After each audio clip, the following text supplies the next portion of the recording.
Alan, a good point? The lads came from behind twice. I thought it was a great point in the conditions and obviously dealing with some bad decisions that had gone against us yet again, but they kept battling, they dug in.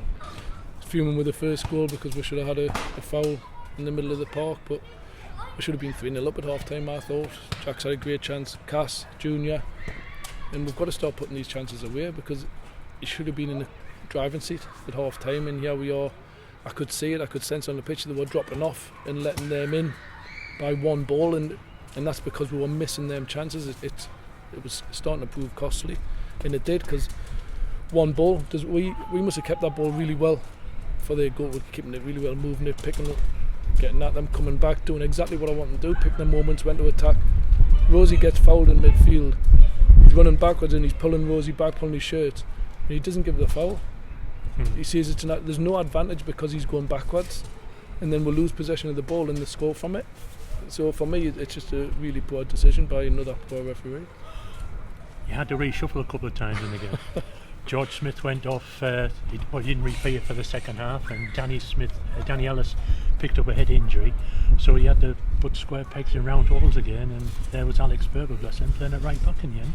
It's typical way every time, like Griff couldn't get away from work yesterday, so he couldn't travel, so he always dubious about something happening to the full-backs, and obviously we never had one on the pitch, so we asked Alex Story to start off at full-back for George and move Ben across, who I thought done really well again in both positions. And then Danny Ellis comes off on a knock, so I have to move Alex in and put Alex Perver as right back, who again I thought out of position, he'd done reasonably well. Yeah, and it was a well taken goal by Danny, wasn't it, from that corner? He headed that one well. He looked like an accomplished forward. I don't think that was his first goal. I don't think he knew much about it. Really. He's facing opposite way, and it seems to come off the back of his head, backside of his head. But great finish, and as he got straight back into it. But then again, there was a foul in the build-up to their second goal where Junior's getting elbowed in the face, and he was getting elbowed in the face, and referee again never give it, but it doesn't make up for the poor defending. A little bit of movement and they were done, the lads, and obviously losing Danny is pivotal to work, because I don't think that would have happened if Danny Ellis was on the pitch. We had more organisation, but we cannot let setbacks keep bothering us, and it takes them a little bit of a while if we get a little setback to recover from it, but when they do, they get themselves up for it, and they've got the deserved equaliser. Yeah. They went 2-1 up, but unfortunately you missed our equaliser because you were shown a red card. Now I understand that Daz was shown a yellow card in the first half. Yep. And you got a red. And careful with the answer. What was going on? Daz got booked for clapping at the right decision, would you believe? When there was a foul right in front of her, Daz clapped, and then he decided to book Daz for sarcasm, even though he's in the centre circle.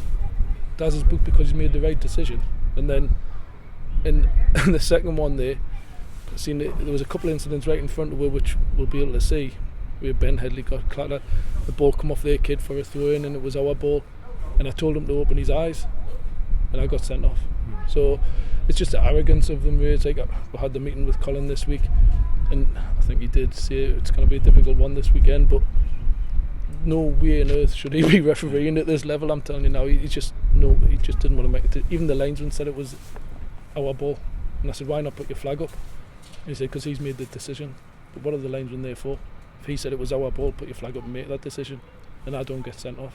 So from someone doing their job, but it's just poor again from the officials, and I'm not going to get into it too much because it's costing us far too much money. I've never been sent off now as much in my life as this season, and it's getting worse and worse. And we've had the meeting with Colin, and I'm going to appeal this one. I'm going to go and sit in the office and discuss it with him. I want to see what he actually says, why he sent me off, and why he's booked us, what his decisions was.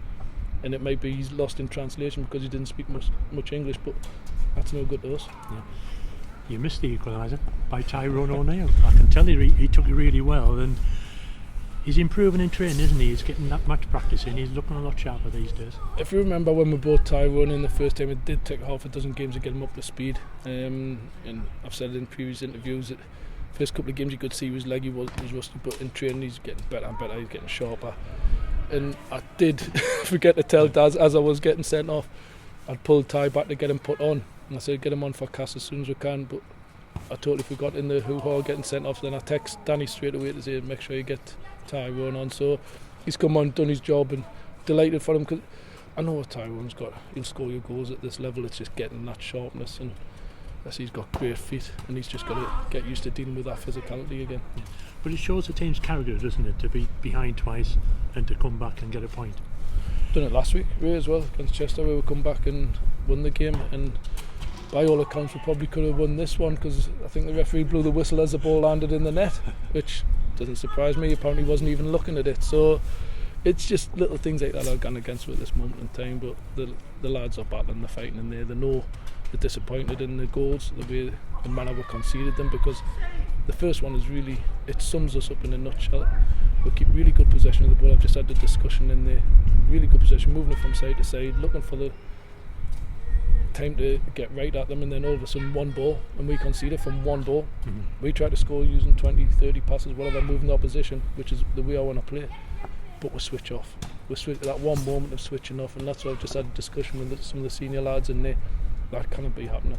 When we're in good possession, we need to make sure that we're organised and always thinking, what if we don't get through there, what if we lose the ball? And that's a big thing in football. You've always got to find that right balance. And we've got a game on Tuesday. It's filed. Whose game was called off today. Amazing that, isn't it? It seems to happen to us quite a bit that way. They get the game off, and then another full-time team who will be fresh as a daisy, ready to go on Tuesday. But I'll have to make changes. I'll have to use the squad, rotate the squad.